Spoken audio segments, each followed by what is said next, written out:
இப்போதும் கூட நம்ம தேவனுடைய வார்த்தைக்கு நேராய் நாம் கடந்து செல்ல போகிறோம். எடுத்துக்கொள்வோம் யோவானின் புஸ்தகம் 15வது அதிகாரம் 20வது வசனம். யோவானின் புஸ்தகம் 15வது அதிகாரம் 20வது வசனம். யோவானின் புஸ்தகம் 15வது அதிகாரம் 20வது வசனம்.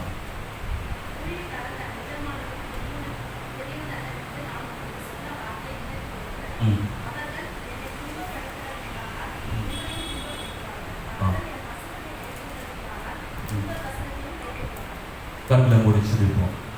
பரிசுத்த ஆவியானவரே, உம்மை ஸ்தோத்திரிக்கிறோம், துதிக்கிறோம்.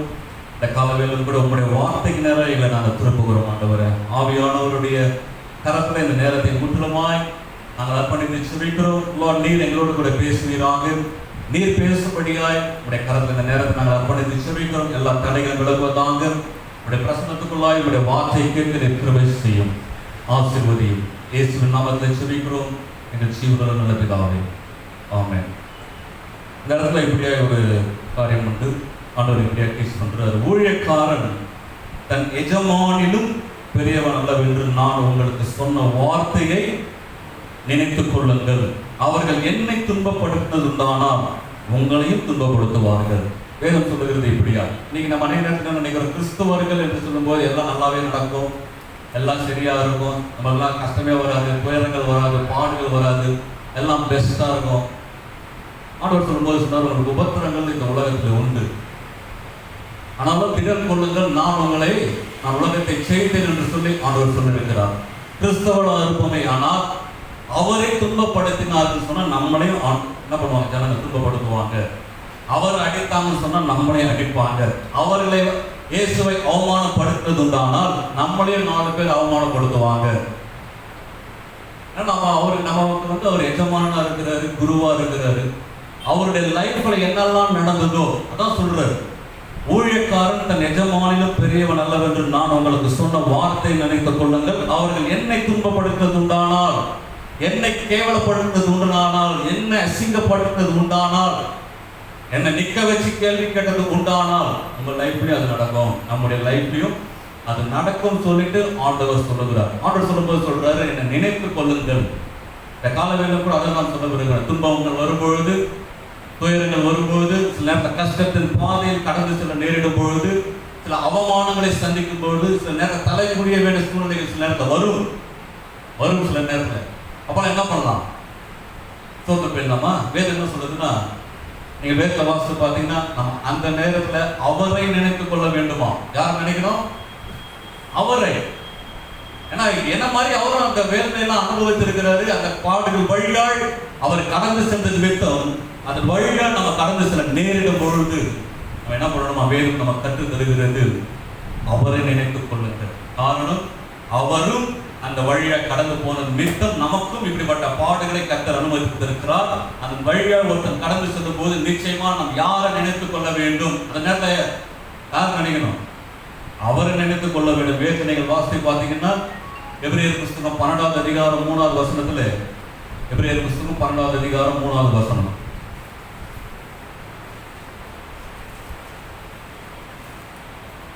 எபிரேயர் புஸ்தகம்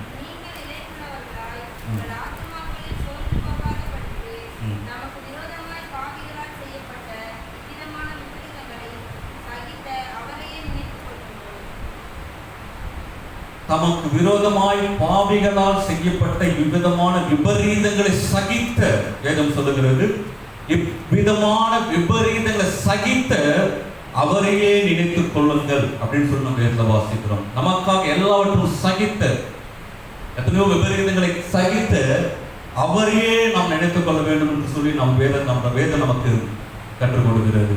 அவரை நினைத்துக் கொள்ள வேண்டும், வேற எதையும் நம்ம நினைக்கக்கூடாது.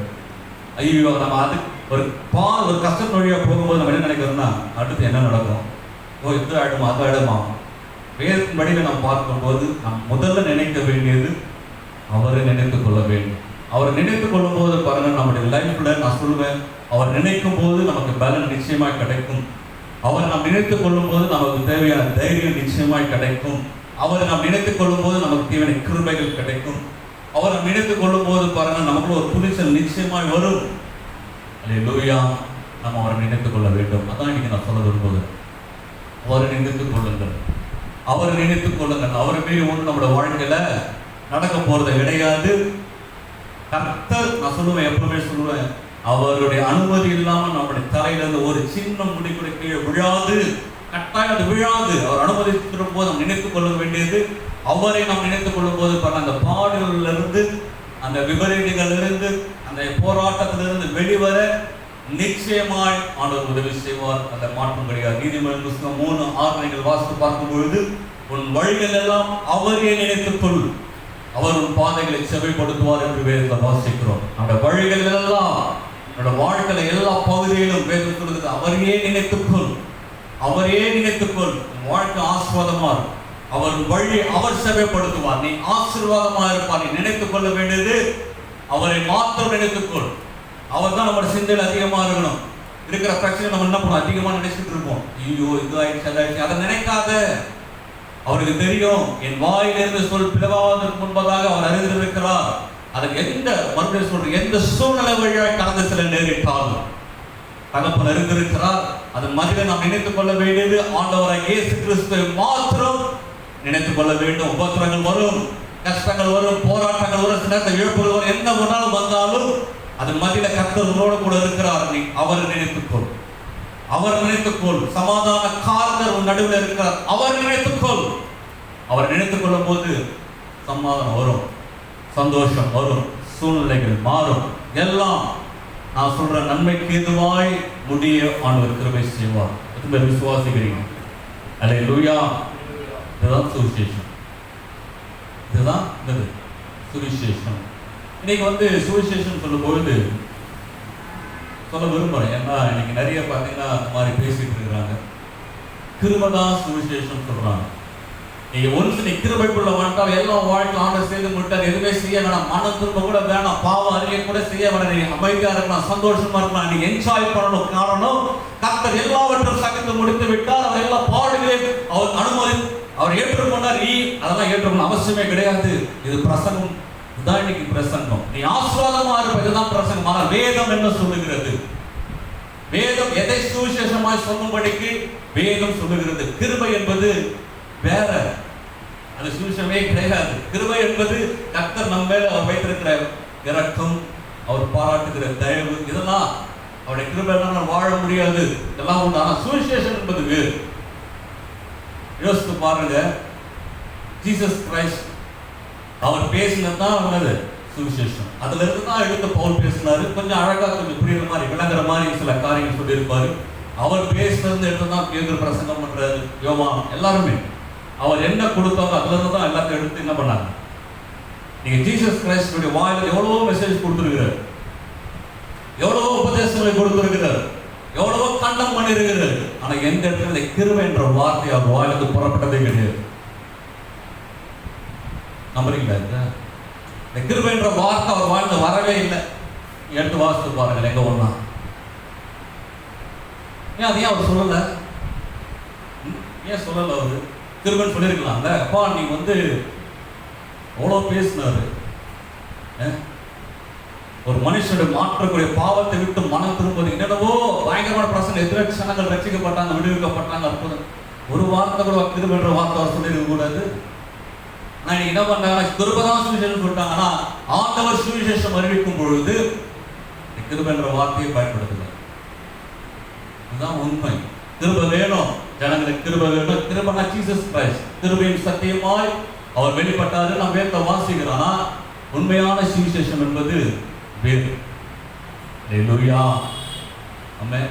நம்ம வேதம் எதை சுவிசேஷமாய் காண்பிக்கிறதோ அதை நாம் ஏற்றுக்கொண்டால் நலமா இருக்கும். கொஞ்சம் வேதத்துல கொஞ்சம் குறைந்தவர்கள், கொஞ்சம் வேதத்தை அறியாதவர்கள் அப்படிப்பட்ட செய்தியை கேட்டாங்கன்னு சொன்னா அவங்க வசனத்தை வைத்து பேசுகிறார்கள் தப்பு தப்பா.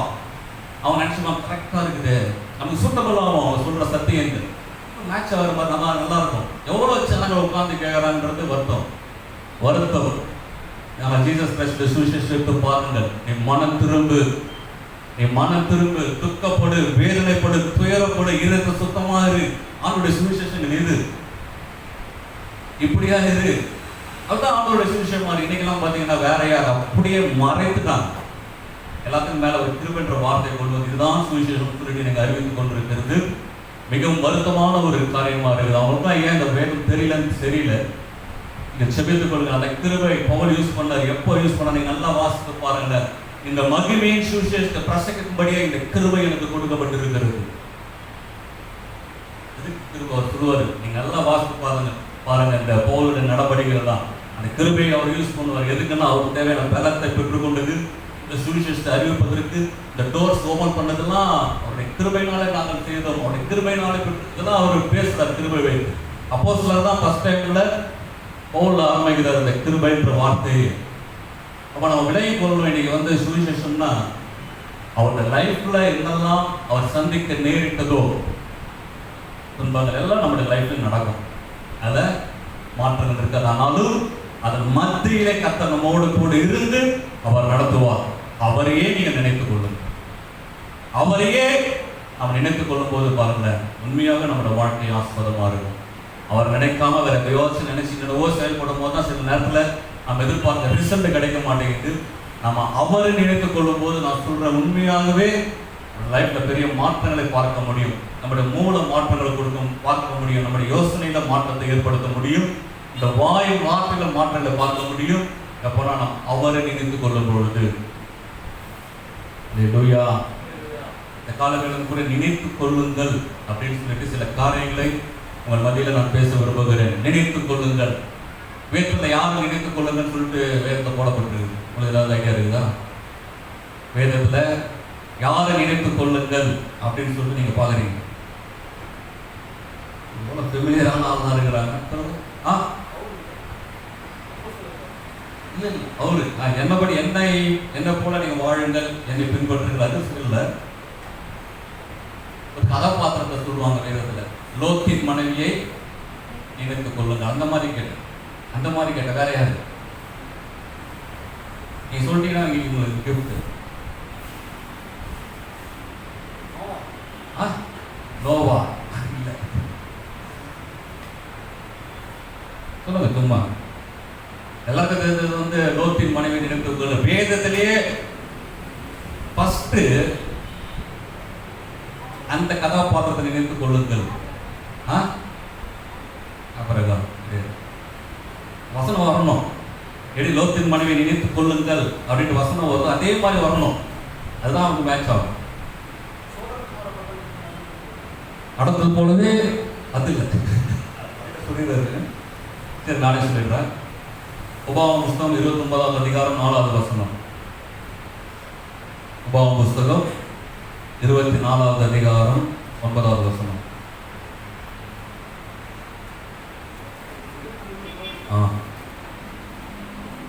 எடுக்கலையா?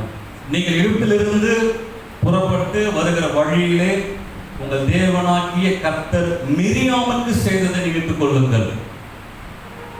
வசனம் இருக்கு தெரியுமா? எல்லாருமே லோத்து மனைவி நினைச்சு மிரியாம் மறந்து போயிடும். வேதம் சொல்லுகிறது, ஃபர்ஸ்ட் மோசஸ் சொல்லும்போது சொல்றாரு, ஃபர்ஸ்ட் உங்கள் தேவனாகிய கர்த்தர் மிரியாமுக்கு செய்ததை நினைத்துக் கொள்ளுங்கள். யார் இந்த மிரியாம் அப்படிங்கிற வேத வாசகம் பார்த்தீங்கன்னா யாத்ராகமம் புஸ்தகம் 2வது அதிகாரம் 4வது வசனம். யாத்ராகமம் 2வது அதிகாரம் 4வது வசனத்துல நமக்கு தெரிந்த ஒரு சம்பவம் நடக்கிறது. மோசஸ் பிறந்திருக்கிறாரு. அவங்க வீட்டில் 2 மாசம் வளர்த்தாங்க.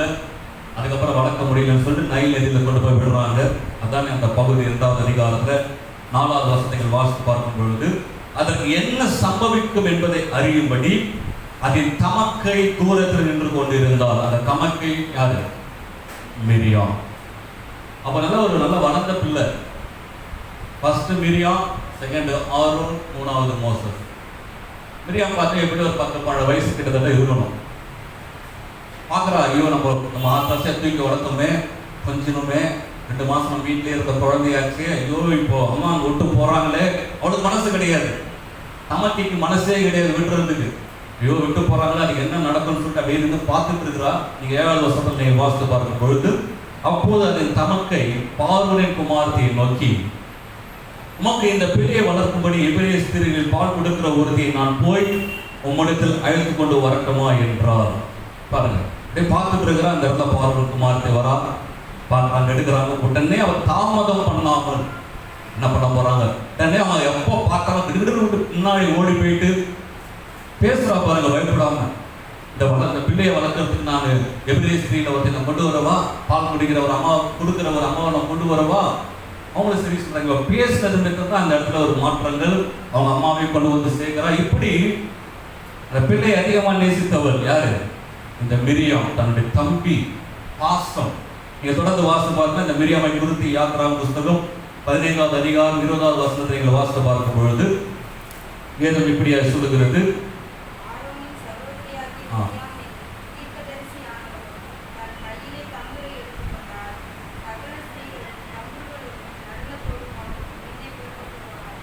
வேதம் சொல்லுகிறது இவன் ஒரு தீர்க்கதரிசியானவள் சொல்லிட்டு. the first woman prophet யாரு?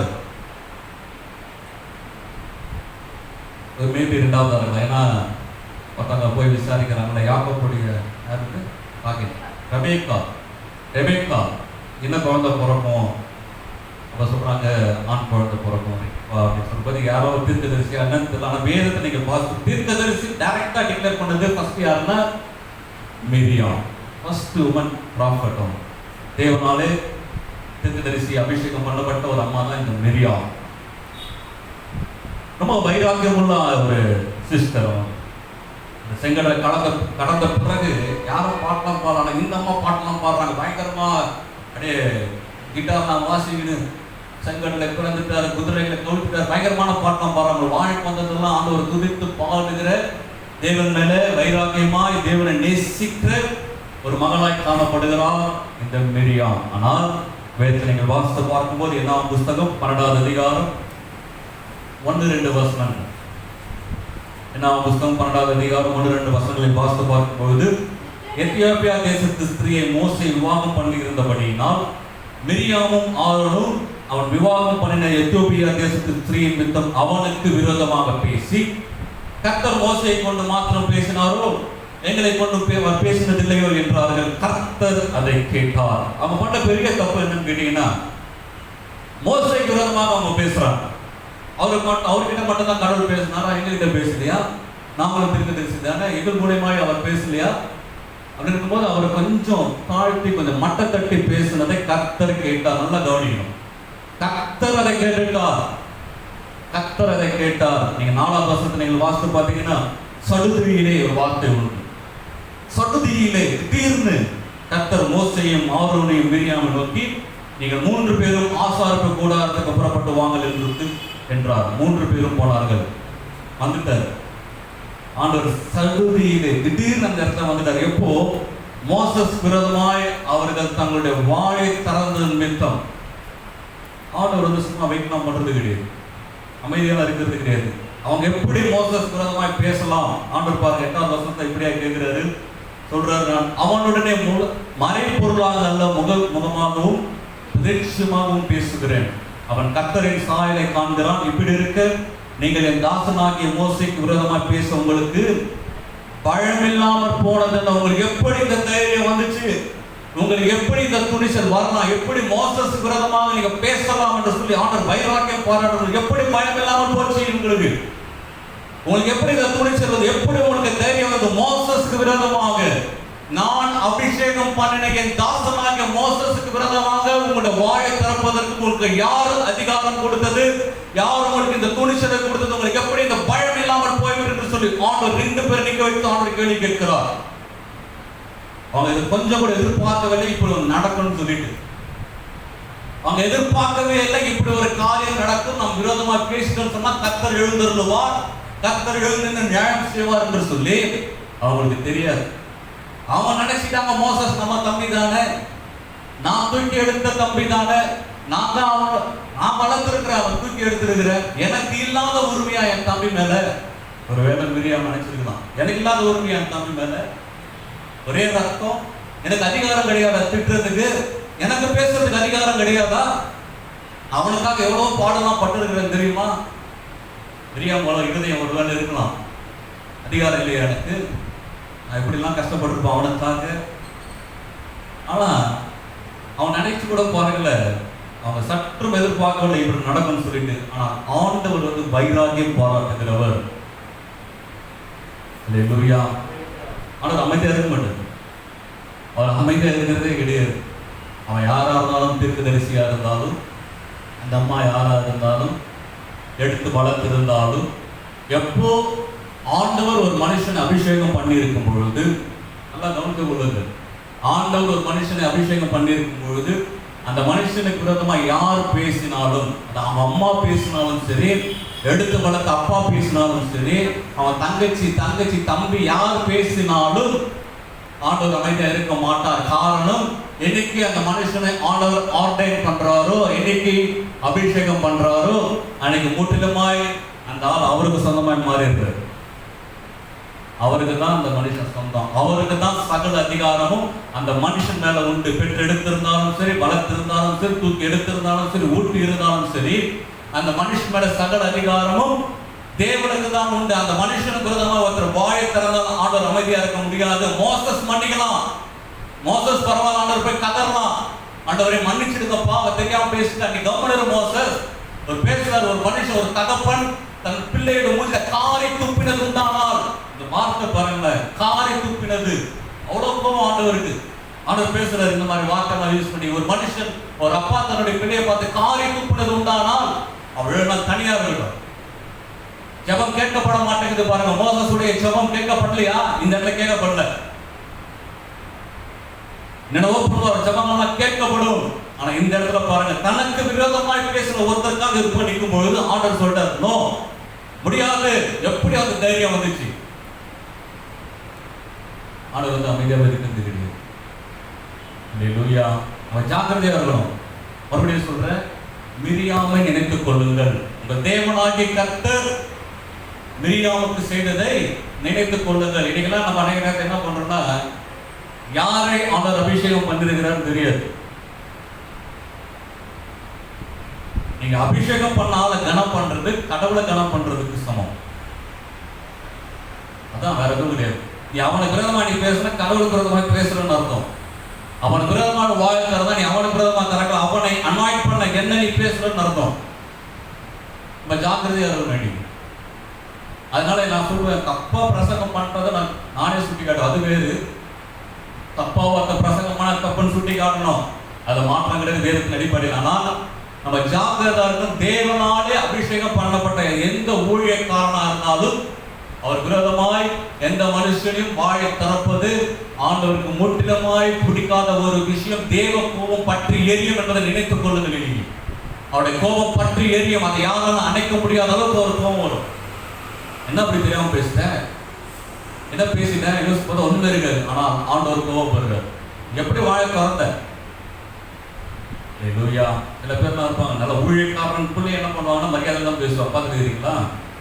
அவனும் ஊழியக்காரன் தானே சொல்லிட்டு கிண்டல் அடிக்கிறது, கேலி பேசுறதுலாம் இருக்கும். சில டீம்குள்ள நீங்க உட்காந்து பார்த்தீங்கன்னா தெரியும். அந்த ஒருத்தர் வந்து உண்மையை அன்னாட் பண்ணினாலும் ஒருத்தர் உட்காந்துருந்து அவனுக்கு விதமா சில பாஸ்டர்ஸ் பரியாசம் பண்ணதை கேட்டாலும் அவங்க பாஸ்டர் மீதி அவ்வளவுதான். நீங்க நம்மனாலும் சரி, நம்மளாலும் சரி. ஒருவேளை அந்த பாஸ்டர் உங்க பையனா இருக்கலாம். அவனை பார்த்து, டேய் வாடா, என்னடா உனக்கு மூளை இல்லை, அம்மா தான் பேசுறதுக்கு அதிகாரம் கிடையாது. உங்களுக்கு அண்ணனா இருக்கலாம், தம்பி பாஸ்டரா இருக்கலாம். அண்ணன் வந்து தம்பி தானு சொல்லிட்டு தள்ள கட்டி, என்னடா உனக்கு அறிவு இல்லை, அதிகாரம் கிடையாது. அதிகாரம் ஆண்டவர் கொடுக்கல. இதான் வந்து வேதத்துல பார்க்கிற ஒரு காரியம். அவர் நம்மாலு, நம்ம வீட்டு பக்கத்தால், நம்ம அண்ணன், அதிகாரம் கிடையாது. ஆண்டவர் என்ன பண்ணல, அப்படிப்பட்ட அதிகாரம் யாருக்கு கொடுக்கல. முழு அதிகாரம் அவருடைய காலத்துல இருந்து யாரை ஆண்டவர் அனாய்ட் பண்ணிருக்கிறாரோ, யாரை அபிஷேகம் பண்ணிருக்கிறாரோ, முழு அதிகாரம் ஆண்டவருக்கு மாத்திரம் தான் உண்டு. மறுபடியும் சொல்றேன், உங்க வீட்டுல சில ஊழியக்காரன் இருக்கலாம், தேவனுடைய ஊழியர்கள் பண்றவங்க இருக்கலாம். அவனை மரியாதை இல்லாமலோ இல்ல மட்டுப்படுத்தியோ பின்னாடி பேசுறதோ குறை சொல்லியோ அவன் இழிவாய் பேசுறதை கர்த்தர் கேட்கிறார். அவன் நினைச்சாங்க யாரும் கேட்கல, கர்த்தர் கேட்டார். யாரும் இல்ல, கர்த்தர் இருந்தார். யாரும் இருக்க மாட்டாங்க, கர்த்தர் இருந்தார். அப்படி மறைமுகமாய் அந்த ரங்கத்தை உன் ஈர்க்கத்துல ஒரு ஊழியக்காரனை தேவனால் அபிஷேகம் பட்ட ஒரு ஊழியக்காரன் நிந்திப்பாழையானால் அதையும் ஆண்டவர் கேட்பார், அதையும் ஆண்டவர் கவனிப்பார். நீங்க மிரியாமை நினைத்துக் கொள்ளுங்கள். மிரியாமை நினைத்துக் கொள். ஒருவருக்கும் விரதமாய் வாழை திறமாதபடி எச்சரிக்கிறாரு. நான் அவரோட கூட பேஸா பேசுவேன். எனக்கு பிடித்தமான ஒரு விஷயம், ஃபேஸ் டு ஃபேஸ், முகமுகமாய் ஆண்டவர் பேசுவார் அபிஷேகம் பண்ணவங்க கிட்ட. நீ தேவையில்லாம பேசாத. ஏதோ கனவுல ஒரு தரிசனம் பார்த்தா நீ பெரிய நினைச்சுக்கிட்டியா? மெரியா கிடையாது. அழைப்பு இருக்குது, அபிஷேகம் சொல்லிட்டு ஒன்று இருக்குது. நம்ம அதை ஜாக்கிரதை இன்னைக்கு நம்ம விடை கொள்ளுமே. ஆனால் முடிந்த அளவுக்கு நீங்க பிளான் பண்ணுங்க. முடிந்த அளவுக்கு நான் சொல்றேன், யாரை குறித்தும் அபிஷேகம் பண்ணப்பட்ட ஆளா இருக்கும் தேவனால உண்மையாய் நான் விரோதமாய் ஒரு நாள் பேசாதபடிக்கு நம்முடைய வாழை கொஞ்சம் அடக்கி கொண்டால் உங்களுடைய வாழ்க்கைக்கு அது பிரயோஜனமா இருக்கும். அவருடைய கடும் கோபத்துக்கு நாம் ஆளாகாமல் தப்பித்துக் கொள்ள முடியும். அல்லேலூயா. நம்ம ஜாக்கிரதையா இருக்கணும். தாவீது அவரோட லைஃப்ல நீங்க பார்த்துருக்கீங்க. அவருடைய லிஸ்டில் நம்ம நல்ல தனிப்பட்ட பாடு தாவீதுடைய இல்லையா? சவுல் அகைன்ஸ்டா எழுந்து இருக்குது, தாவீதை கொலை பண்ணிடணும், அவரை உடனே நான் பண்ணிடணும்னு சொல்லிட்டு. நீங்க வேதத்துல வாசித்து பாருங்களேன், ஒரு இடத்திலாகிலும் தாவீது வந்து சவுலை தரைக்குறவாகவோ அவன் பொருளாத மனுஷன், அவன் சத்துரு, ஒரு வார்த்தையும் அபிஷேகம் பண்ணினவருக்கு விரோதமாய் தன்னுடைய நாவை தரவாதவர் இந்த தாவீது. கையை கூட வைக்க மாட்டேன். அவர் ஒரு முறை அவருடைய வஸ்திரத்தில் தொங்கலை அறக்கும் பொழுது வேதம் சொல்ற இருதயம் துடிக்குதான். அது வந்து ஆண்கள் கொடுக்கிறது. ஐயோ இது ஒன்று பண்றோமே, ஒரு பயம், ஒரு துடிப்பு, ஒரு இதயம் துடித்தது என்று சொல்லி வேதத்தை வாசிக்க முடியும். நீங்க லைஃப் எடுத்து பாருங்க. அவர் பேசும்போதெல்லாம் பார்க்கலாம், சவுலுக்கு அவர் தேவனால் அபிஷேகம் பண்ணப்பட்டவர், கையை நான் நீட்டவே மாட்டேன். தாவீதுக்கு தெரிஞ்சிருக்கு பாருங்களேன். தாவீதுக்கு தெரிஞ்சது நீ நமக்கு தெரிஞ்சிருக்கணும். ஒரு நாளும் தேவனாலே அபிஷேகம் பண்ணப்பட்ட எந்த ஒரு மனுஷனுக்கு விரோதமாய் நம்முடைய வாயை தரவாதபடிக்கு சாக்கிரதையா இருப்பது நமக்கு அது போதுமானதா இருக்கும். அவன் ஜாக்கிரதையா இருப்போம். கர்த்தர் அதை கவனிக்கிறவர், கர்த்தர் அதை விசாரிக்கிற தேவனா கூட இருக்கிறார். அதனால நம்ம ஜாக்கிரதையா இருக்கணும். நினைத்துக் கொள்ளுங்கள், மிரியாமை நினைத்துக் கொள்ளுங்கள். அல்லேலூயா. நீங்க அப்படி நீங்க போனீங்க, நீங்க ஒரு மனுஷன் கடைசி வரைக்கும் அப்படியே இருக்குது அவனோட வாழ்க்கை வச்சுக்கல வர சொல்லிக்கிட்டு அபிஷேகம் பண்ணப்பட்டு அவருக்கு விரோதமாக பேசிக்கிட்டு, சில பேர் ஊழியமே அதுவா பண்ணிட்டு இருப்பாங்க, சில பேர் மினிஸ்ட்ரி அதுவா இருக்கும். தேவன் வருவார், தேவன் சீக்கிரமாய் வரப்போகிறார், அதுல அவர்கள் நிச்சயமாய் கைவிடப்படுவார்.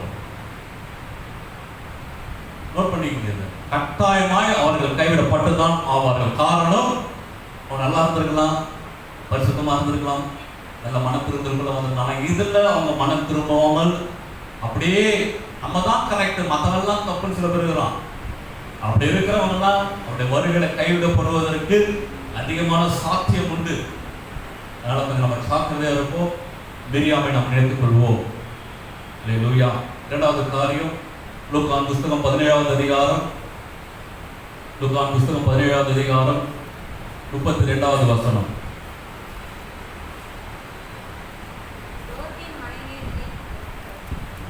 அப்புறம் தான் லோத்தின் மனைவி.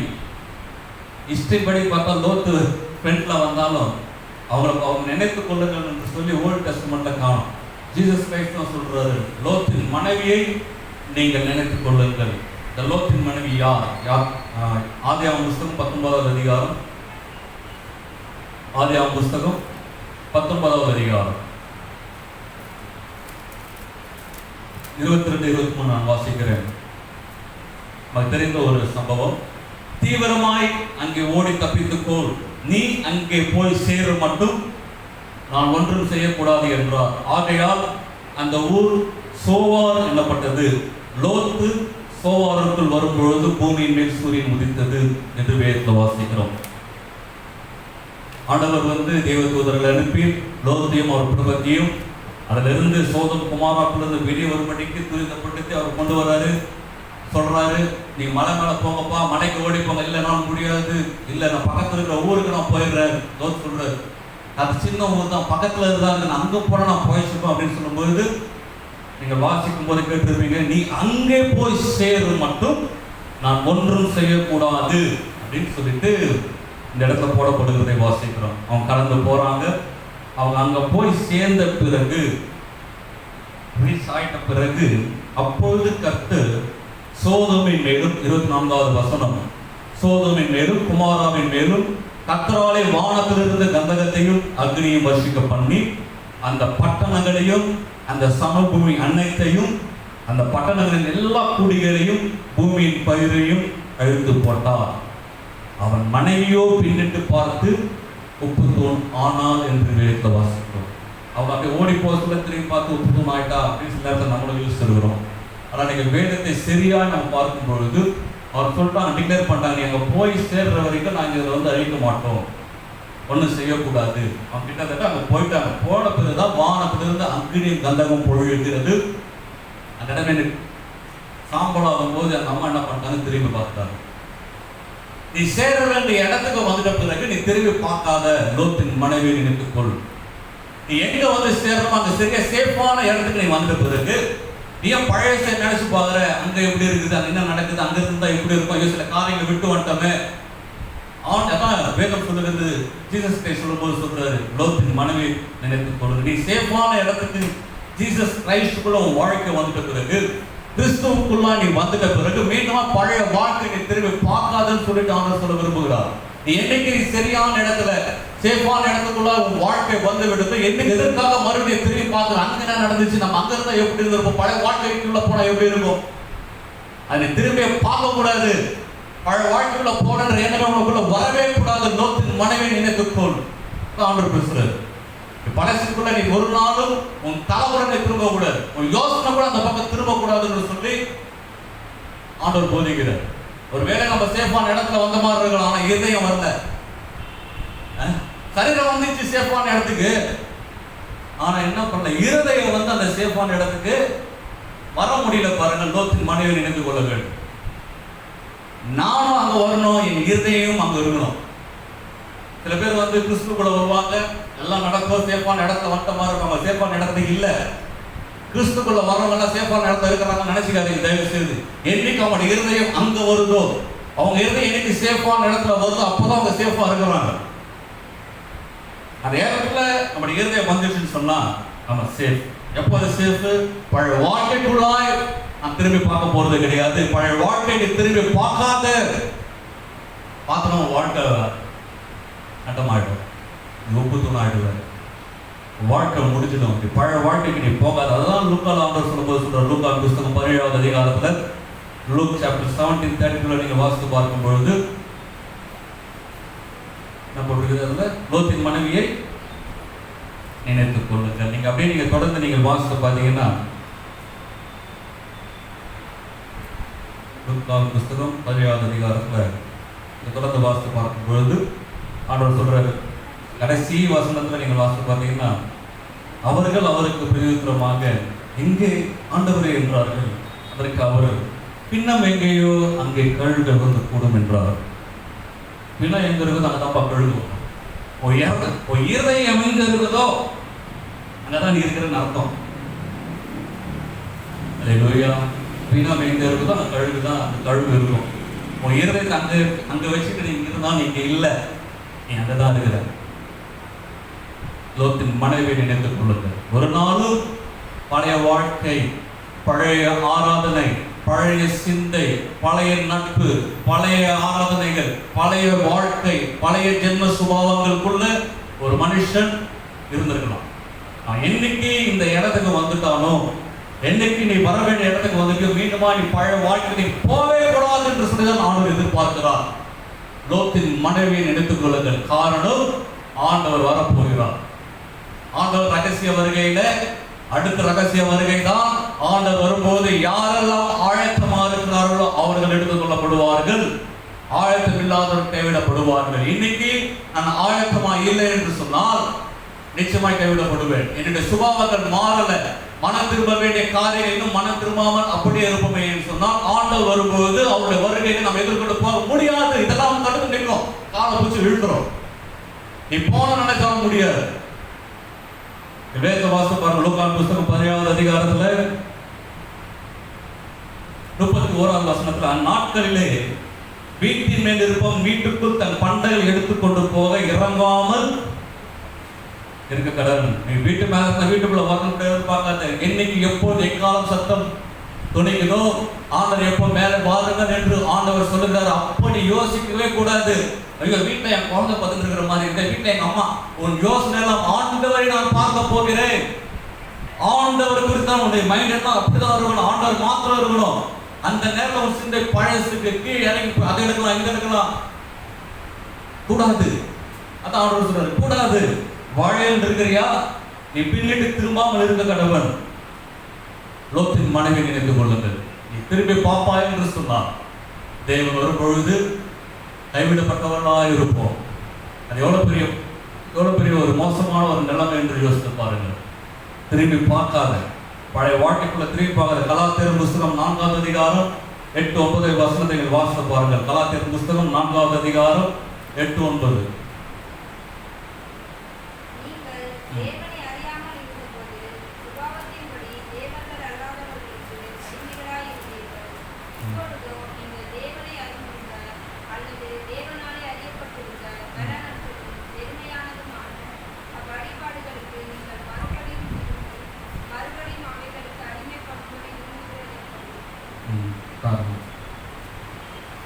நீங்கள் தேவனை அறியாமல் இருந்த நாட்கள் நீங்க சுபாவத்துப்படி நீங்க எப்படினா இருந்திருக்கலாம்.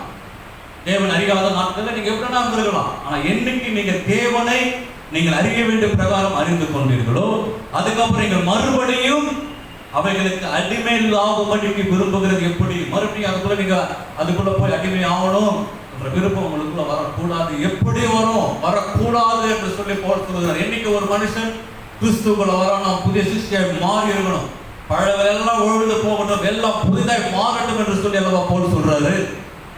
இந்த காலையில் லோத்தின் மனைவி நினைத்துக் கொள்ளுங்கள். ஒரு நாளும் விட்டுட்டு விட்டுட்டு வந்ததான், வேண்டாம் சொல்லிட்டு தூக்கி எறிந்ததான், வேண்டாம் என்று சொல்லி உதர்னதான்.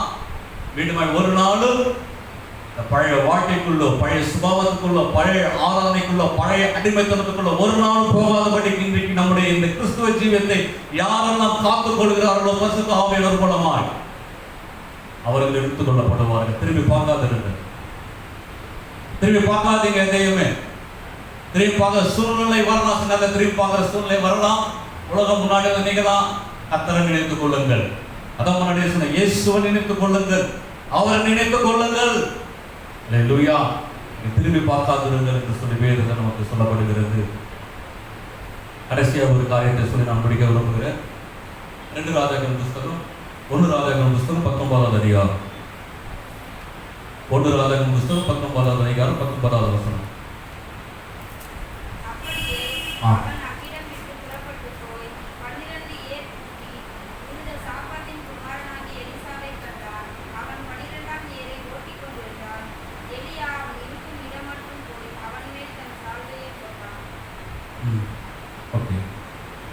ஆண்டவர் எலியாகிட்ட சொல்லிட்டார், என்னைக்கு அவர் போதும் ஆண்டவரே போதும், இதுக்கு மேல வேணாம்னு சொல்லி என்னைக்கு எலியா நினைத்தாரோ ஆண்டவர் சொல்லிட்டார், எலிசாவை அபிஷேகம் பண்ண, உன் ஸ்தானத்துல அவர் அபிஷேகம் பண்ணன்னு சொல்லிட்டு அவர் சொல்றாரு.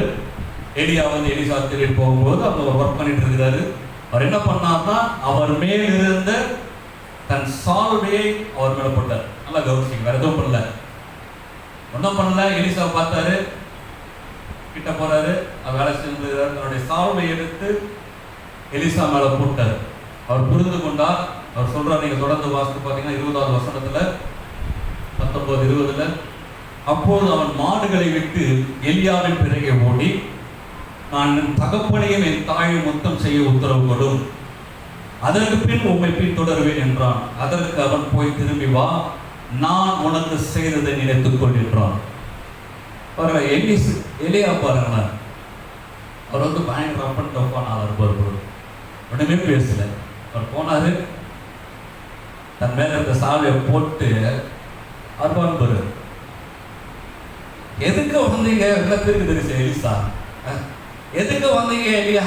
ஒன்றும் சொல்ல, இவன் பின்னாடி ஓடுறான். ஐயோ அந்த சாவியை போட்டாரு, பின்னாடி இவன் ஓடுறாரு. எலிசா பின்னாடி ஓடி போயிட்டு, ஐயா கொஞ்சம் நில்லுங்க, எங்க அம்மா பாட்டெல்லாம் சொல்லிட்டு வந்துடுறேன். அப்ப சொல்றாரு, எலியா சொல்றாரு, நான் உனக்கு செய்ததை நினைத்துக்கொள். அப்ப என்ன செய்தார் அவரு? வாயை கூட திறக்கலையே. பாருங்களேன், அவர் சொல்றாரு, டிக்ளேர் பண்றாரு, நான் உனக்கு செய்ததை நினைத்துக்கொள். நான் உனக்கு செய்தது என்ன செய்தாரு? அவருடைய கையினால எடுத்து வஸ்திரத்தை அவர் மேலே போட்டார். அந்த சால்வையை மாத்திரம் எடுத்து போட்டார். விலகி கொண்டால் ஆண்டவர் என்னை அழைத்திருக்கிறார், அவரை பின்தொடரும்படிக்கு என்னை அழைத்திருக்கிறார், இந்த ஊழியத்துக்கு என்னை அழைத்திருக்கிறார். அவர் புரிந்து கொண்டார் எலிசா. அவர் ஆயத்தமாட்டார். உடனே அவர் கிளம்பி வந்தார். எலிசா கூட எலியா கூட பல ஆண்டுகள் ஊழியம் செய்தார். உண்மையும் புத்தகமாய் பல ஆண்டுகள். நமக்கு நல்ல தெரிந்த காரியம். பல முறை நானே பேசியிருக்கிறேன். நீங்க 2 ராஜாக்கள் புஸ்தகம் 2வது அதிகாரம் 13வது வசனங்களை எடுத்து பார்த்தீங்கன்னா 2 ராஜாக்கள் 2:13. சீக்கிரம் முடிக்கிறோம் பாருங்க, சீக்கிரம். 2 ராஜாக்கள் 2:13.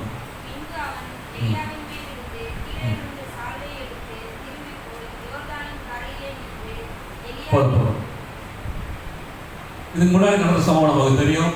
பல முறை எலியா அவரை அவாய்ட் பண்றாரு.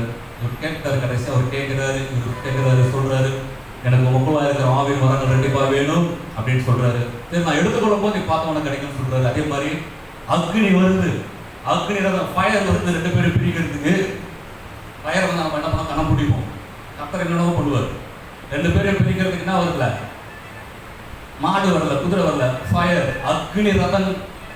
அக்னி வந்தால் என்ன பண்ணுவோம், ஓடுறோம், கண்ணம் முடிப்போம். ஐயோ எக்கடா கண்ணு தேவைப்படும் போது அக்னியே வந்தாலும் கண்ணை பேர கறந்து இருந்தார் இந்த எலிசா. ஏன்னா எனக்கு வேணும், என்ன பிரிச்சாலும் சரி எனக்கு வேணும் அப்படியே 2 பார்த்துட்டாரு. பாருங்க, கண்ணு போட்டாலும் பரவாயில்ல, ஆவிக்குரிய கல்யாசம் நான் பார்க்கணும். அப்படியே பார்த்துட்டாரு. மேலே போனவர் எலியாவுடைய செருப்பு கண்டு விழல. நல்லா கவனிச்சு கொடுங்க. செருப்பு போட்டுருந்தாரா எலியா? போட்டுருந்தாரா இல்லையா? போட்டுருந்தாரா இல்லையா? எல்லாம் சரி விடுங்க. அவருடைய சால்வை கீழே விழுந்து அவர் அந்த கையில் எடுக்கிறார். நல்லா கவனிங்க, நான் சொல்றதை இப்போ நல்லா கவனித்துக் கொள்ளுங்கள். என்னைக்கு அவரை அழைக்கும் போது எந்த சால்வையை எலிசா மேல போட்டாரோ, இன்னைக்கு அவர் எடுத்துக்கொள்ளும் போது அதே சால்வையை இப்போ இவர் எடுக்கிறார். அந்த ஊழியத்தை அவர் தன்னுடைய கரங்களிலே அவர் எடுக்கிறார். நினைத்துக் கொள்ளுங்கள், எதற்காக ஆண்டவர் நம்மளை அழைத்தார் என்பதை நினைத்துக் கொள்ளுங்கள். எதற்காக நான் வேறு பிரிக்கப்பட்டேன் என்பதை நினைத்துக் கொள்ளுங்கள். எதற்காக ஆண்டவரை தூக்கினார் என்பதை இந்த காலவேளையில் நீங்கள் நினைத்துக் கொள்ளதான் வேண்டும். எலிசாவோட லைஃப்ல முதல்ல சால்வையை போட்டார். அவர் இல்லை, இப்போ எலியா கடந்து போனார். இன்னைக்கு அவருடைய சால்வை கீழே விழுகிறது. இதை யார் எடுத்து அடுத்து இதை யார் செய்ய போறாங்க, இந்த ஊழியத்தை யார் செய்ய போறாங்க, நான் செய்யறேன்னு சொல்லிட்டு அந்த சால்வையை எலிசா கையில் எடுத்தார். இன்னைக்கு நீங்க நான் எடுத்தோமா, ஆண்டவர் என்ன பேசுகிறார் நம்ம கிட்ட, கையில் எடுத்தோமா நீங்க ஊழியத்தை, அந்த சால்வையை அவர் குனிந்து கையில் எடுத்தார். பாருங்க, நான் பண்றேன், நான் செய்யட்டும் என்று சொல்லி அந்த சால்வையை எடுத்தார். போதிச்சாரா எலிசா? எலியா சொன்னாரா, அப்பா நான் மேலே போகிறது கீழே சால்வை விழும், அதை நீ எடுத்துக்கோ, எடுத்து நான் எப்படி யோட 2 போடுறதுன்னு அப்படின்னு பிறந்துரு. இவர் எடுத்தார் அந்த ஊழியத்தை தன்னுடைய கரங்களை. அதை டாக்டர் கவனித்தார். முடிந்து எடுத்தார். பாருங்களேன், வேதத்தை வாசித்து பார்த்தீங்கன்னா இதே 2 ராஜாக்கள் 2வது அதிகாரம் 8வது வசனத்துல, அப்போது எலியா தன் சால்வை எடுத்து முறுக்கி தண்ணீரை அடித்தான். அது 2 பக்கமாய் பிரிந்தது. அவர்கள் இருவரும் உலர்ந்த தரை வழியாய் அக்கறைக்கு போனார்கள். இந்த சால்வை முறுக்கப்பட்ட ஒரு சால்வை. யார் முறுக்கனா? யார் முறுக்கனா அந்த சால்வையை? எலியா எப்படி முறுக்கினாரு? எப்படி முறுக்கினாரா? அப்போ ஒரு இல்ல யோர்தானை கடப்பதற்கு முன்பதாக அவர் என்ன பண்றாரு, தன்னுடைய சால்வை எடுக்கிறாரு. நான் விசுவாசிக்க 2 பக்கத்தை பிடிச்சது பாரு, இந்த சுத்தம் என்ன ஆகும், என்ன ஆகும், முறுக்கம். நம்மளாம் பார்த்தீங்கன்னா சில நேரத்தில் பெட்ஷீட்லாம் தைப்பாங்க. ஒரு பக்கத்தை நீ பிடிக்கும், ஒரு பக்கத்தை என்ன போடுவாங்க, முறுக்குவாங்க. என்ன பண்ணுவாங்க, பண்ணிருக்கீங்களா இல்லையா? பார்த்துருக்கீங்களா? ஆமாம், முறுக்கிறாரு எலிசா. எலிசாவோட துணைலாம் கிடையாது. எலிசா நீ ஒரு பக்கம் பிடிச்சிருப்பா, நல்லா முறுக்குவோம். நல்லா முறுக்கணும், அது என்ன அந்த வஸ்திரம் நல்லா ஸ்ட்ராங் ஆகும். எலியா என்ன பண்ணாருன்னா, தாத்தா எலியா எடுத்தார் சால்வையை, யோர்தான் முன்னாடி நிற்குது. 2 பக்கத்தை போய் நல்லா சரசரசரசு நல்லா ஸ்பீடா சொல்றாரு. முறுக்கி சிந்தி டைட் ஆயிடுச்சு. இப்போ அடிக்கிறாரு, அப்பா அடிக்கிறாரு. முறுக்கப்பட்ட அந்த சால்வையில தான் அடிக்கிறாரு. எதை? தண்ணி. யோர்தான் அடித்தோட 2ஆக பழகுது. ஆனா இப்போ எலிசா எடுக்கிறாரு, இந்த சால்வை அவர் முறுக்கல. ஏற்கனவே முறுக்கப்பட்ட சால்வை எது? ஏற்கனவே நமக்காக எல்லாம் ஒரு கல்வாரி சிலையில் அவர் செய்து கொடுத்த இந்த ஊழியத்தை மாத்திரம் கையில் எடுத்த போதும் செய்ய வேண்டிய நிலத்தை அவர் செய்திருக்கிறார். இந்த ஊழிய வஸ்திரத்தை கையில் எடுத்தா நீ எப்படி நடக்கணும்னு சொல்லிட்டு அவர் அழகாக நடந்துவார். விளங்க நான் பேசுறது எவ்வளோ கஷ்டப்பட்டு உங்ககிட்ட பேசுறது தெரியுமா? நீ கையிலேயே எடுக்க மாட்டேன். இன்னைக்கு நீ என்ன நினைக்கிற? நம்ம ஒரு வாட்டி முறுக்கும், நல்லா முறுக்கும். அன்னைக்கு எலிசா தாத்தாக்கு வயசாச்சு, சரியா முறுக்க முடியல, நம்ம நல்லா முறுக்கணும். ஏற்கனவே தண்ணிப்பட்ட இந்த வஸ்திரம், ஏற்கனவே இயேசு கிறிஸ்துவின் ரத்தத்தினால் ஈரமாக்கப்பட்ட இந்த ஊழியத்தை கர்த்தர் நம்முடைய கரத்தில் ஆண்டவர் கொடுத்திருக்கிறார். இது சாதாரண ஊழியம் அல்ல, இது கனமான ஊழியத்தை நீங்கள் நானும் செய்யும்படி கர்த்தராலே தெரிந்து கொள்ளப்பட்டவர் என்பதை நினைத்துக் கொள்ளுங்கள். ஆண்டவர் பேச விரும்புகிறார். இன்னைக்கு சும்மா கிடையாது. அவர் ரத்தத்தினால இந்த ஊழியத்தை ஆண்டவர் செய்து முடித்திருக்கிறார். அவருடைய சரீரம் முறுக்கப்பட்டது, அவருடைய சரீரம் அடிக்கப்பட்டது. எப்படி யோர்தான் அடிக்கப்பட்டதோ அது பிரிக்கணும், அடி வாங்கிதான் ஆகணும்.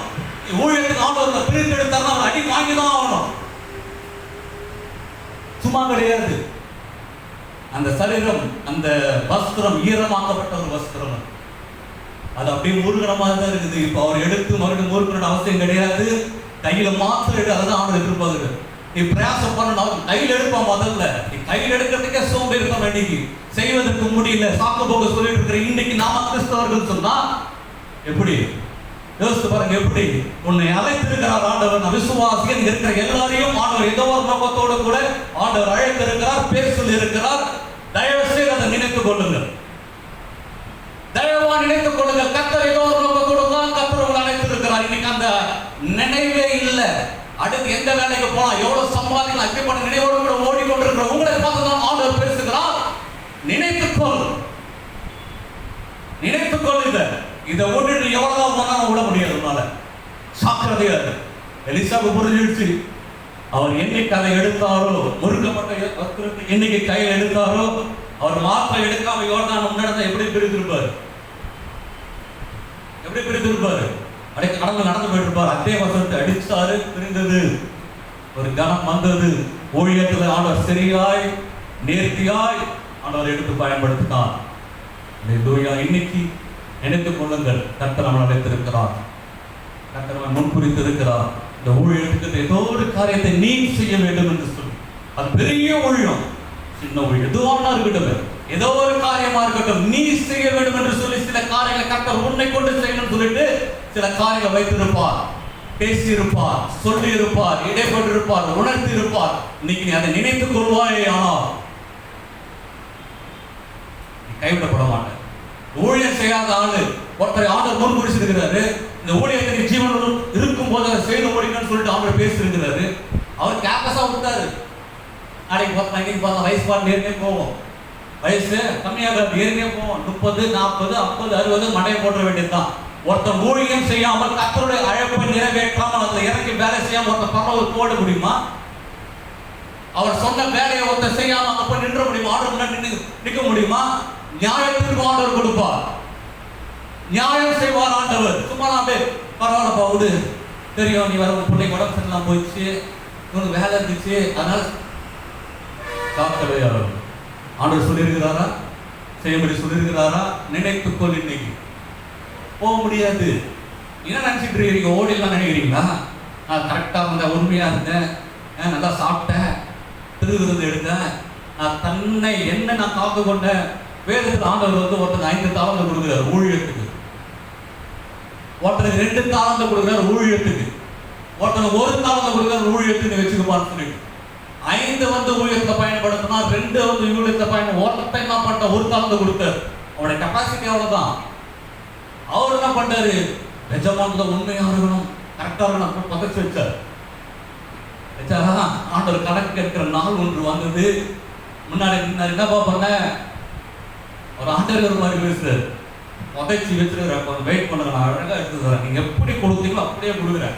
ஆண்டவர் பார்த்தாரு, அவனை பார்த்து என்ன சொன்னாரு? சோமனும் பொருளாதமான ஊழியக்காரனே, இவனை என்ன பண்ணாங்க? அழுகையும் பற்கடிப்புமான அந்த பொருளாதார இடத்துல போய் அவனை போடுங்க. என்ன பண்ணாங்க? அவனுக்கா இந்த அழுகையும் பற்கடிக்கும், அவனுக்கா இந்த பாதாளம், அவனுக்கா இப்படிப்பட்ட அழுகை நிறைந்த இடம். நான் சொல்ல இதெல்லாம் வேதத்தை போடப்பட்டிருக்கு, வேதத்தை சொல்லப்பட்ட காரியங்கள் சொல்றேன். நீங்களாம் நம்மளாம் சும்மா கிடையாது, ஏதோ கிறிஸ்துவ கூட வந்தோம் அப்படியே வாழ்ந்தலாம் போயிடலாம் அசத்தெல்லாம் கிடையாது. அழைத்து அழைப்புக்கு நேராக ஒருத்தர் நடக்க பிரயாசப்படும் போது, முன்வைக்கும் போது அவன் பரலோகத்தில் அவனுக்கு மிகுதியா இருக்கும். சரியான இடத்துல ஆண்டவர் வைப்பார், உட்கார வைப்பார். உண்மையும் மூத்தமான ஊழியக்காரன் ஆண்டவர் சொல்லுவார், இதை நினைத்துக் கொள்ளுங்கள். இன்னைக்கு நினைத்துக் கொள்ளுங்கள், ஒரு கல்லை தூக்கி ஆண்டவருக்கின்ற ஒரு கல்லை அங்க வைக்க முடியாத ஒருத்தனும் மேல போக முடியாது. அப்படியே இருக்க சேஃபாவே வாழ்க்கை ஒருத்தரும் மேல போக முடியாது. அழுகையும் பற்கடிப்பும் உள்ள, ஒருவேளை அழைப்பு தெரியல, அது வேற. தெரிந்தே ஒருத்தன் அப்படியே அமைதியா இருப்பானே ஆனால் நாட்களை வீணடித்துக் கொண்டு இருப்பானே ஆனால் அப்படியே இருப்பானே ஆனால் தூங்கிக்கிட்டே இருப்பானே ஆனால் ஒருத்தன் தானாகிட்டே இருந்தாங்க ஆனா முடிஞ்சது கதை. ஆண்டவர் சொன்னாரு, நினைத்துக்கொள். நான் இல்லையா சொன்னாரு, நான் உனக்கு செய்ததை நினைத்துக்கொள். ஆனால் ஏதோ ஒரு மூல ஆண்டவர் மூல பேசியிருப்பார். ஒருவேளை கூட யூத் மீட்டிங்ல பேசியிருக்கலாம், நீ ரட்சிக்கப்படும் போது பேசியிருக்கலாம். ஏதோ ஒரு காரியத்தை ஆண்டவர் எதையாச்சும் பண்றீங்களா? நீங்க இன்னைக்கு எதையாச்சும் பண்றோமா? இன்னைக்கு நாம ஆண்டவருக்காக, ஆண்டவர் ராஜ்யத்துக்காக எனக்கு தெரிஞ்ச ஏதாச்சும் ஒன்றை எடுத்து ஆண்டவருக்காக நான் யூஸ் பண்றேன். நேரத்தை ஒதுக்க முடியுதா? இன்னைக்கு ஆண்டவருக்காக ஒரு நேரத்தையே கொடுக்க முடியாது. நம்மளோட வாழ்க்கையில என்னத்தை ஸ்டேஜ் என்னத்தை சாதிக்க யோசித்து பாருங்க.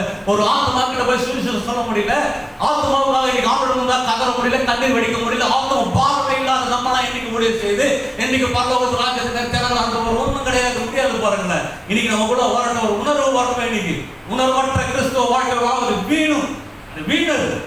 உணர்வு இருக்கணும். இன்னைக்கு அவரோட ரத்தம் தான் என் உடம்புல ஓடுறோம். இன்னைக்கு உணர்வு இருக்கணும்.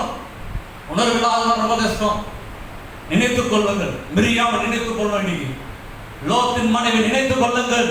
கர்த்தர் உங்களுக்கு சொன்னதை நினைத்துக் கொள்ளுங்கள். இன்னைக்கு நினைத்துக் கொள்ளுங்கள். கர்த்தர் நம்மை ஆசீர்வதிக்க விரும்புகிறார்.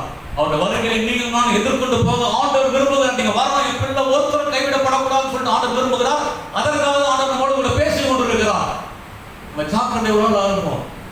அழைத்த தேவன் அந்த அழைப்புக்கு தான் இன்னைக்கு நம்ம ஒப்பு கொடுத்து, ஆண்டவரே இதெல்லாம் தப்பு பண்ணிட்டு, ஆண்டவரே மனுஷன் ஆண்டவரே தவறு என் இடத்துல உண்டு, இந்த காரியம் நம்ம மறந்து போயிட்டு, அழைத்த அழைப்பு நம்ம மறந்து போயிட்டு அப்படியே ஓடிட்டு இருக்கேன் மனுஷன்னு சொல்லி நீங்க நம்ம ஜெபம் பண்ண போறோம்.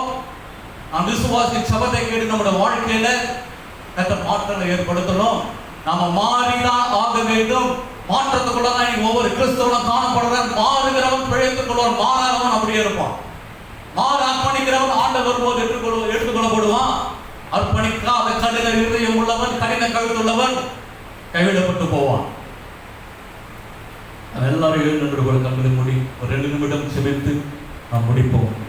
எல்லாரும் எழுந்து கூட கண்களை மூடி,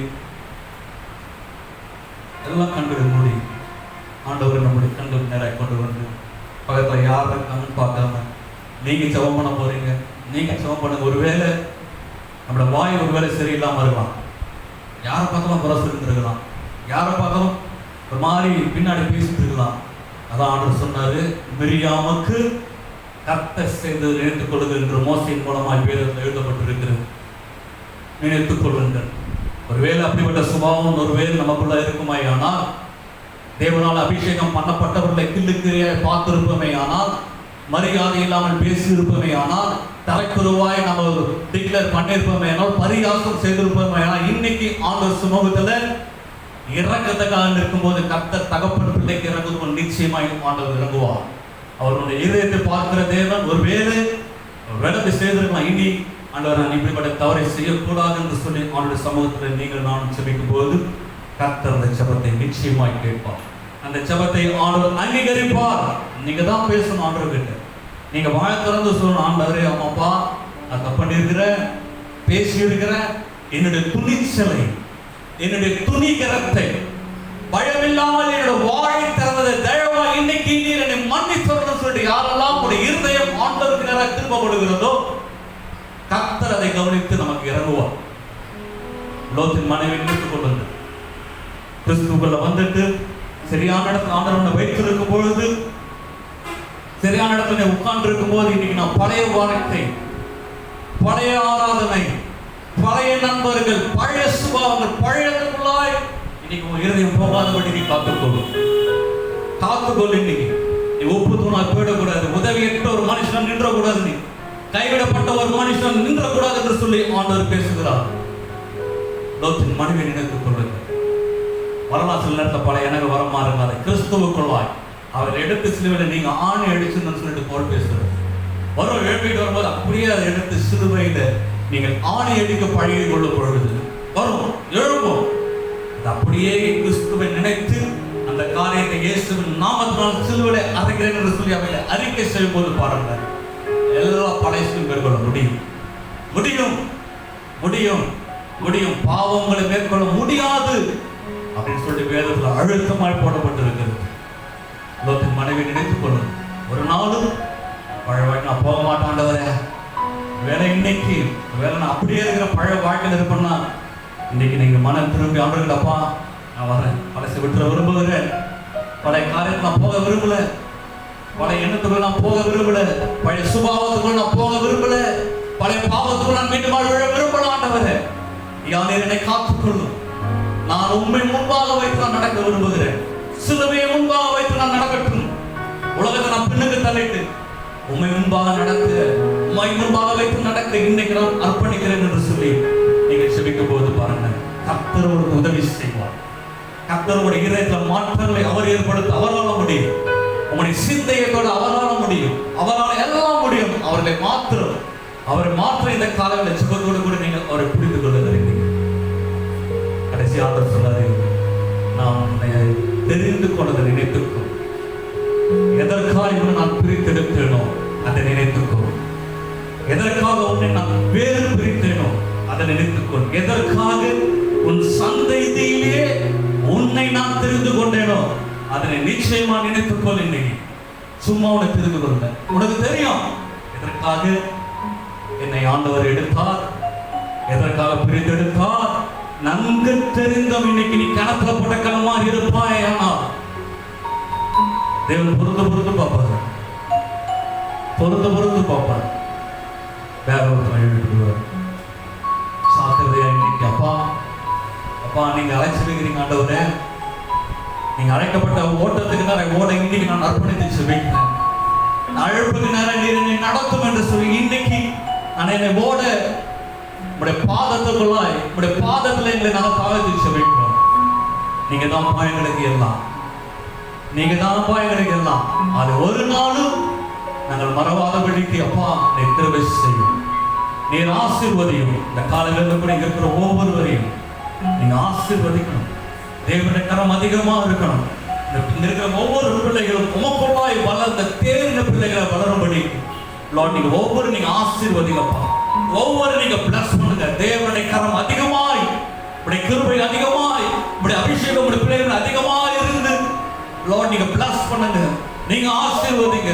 உடைய அன்பின் திருக்கரத்துக்குள்ளாய் இருக்கிற ஒவ்வொருவரையும் கொண்டு வந்து செபிக்கிறேன். உடைய ஆசீர்வாதம், உடைய மகிமையின் பிரசன்னம் உடைய பிள்ளைகள் லைஃப்ல தொடர்ந்து இருப்பதாக. நல்ல தேவையோடு வந்த ஒவ்வொரு நீங்க பிளஸ் பண்ணுங்க. அவங்களுக்கான எல்லா தேவையும் சந்தித்து நிறைவா நடத்துக்கப்பா, சுகம் பெறன் ஆரோக்கியம் தங்கியிருப்பதாக. அவருடைய எல்லா தேவைகளிலும் கர்த்தருடைய ஆவியானவர் நிறைவா நீங்க நடத்துங்க. நீங்க தான்ப்பா ஆசீர்வதியும். இயேசு நாமத்தில் செபிக்கிறோம். நாளை ஆசீர்வதித்த தேவனுக்கு கோடாகோடி ஸ்தோத்திரங்கள் தொடர்ந்தபடி கரம் இருப்பதாக. இயேசுவின் நாமத்தில் செபிக்கிறோம் நல்ல பிதாவே, ஆமென். நாம் சேர்ந்து சொல்வோம், என் ஆத்மாவை கர்த்தரை ஸ்தோத்திரி, என் முழுமே அவருடைய பரிசுத்த நாமத்தை ஸ்தோத்திரி, என் ஆத்மாவை கர்த்தரை ஸ்தோத்திரி, கர்த்தர் செய்த சகல உபகாரங்களை மறவாதே. ஆமென்.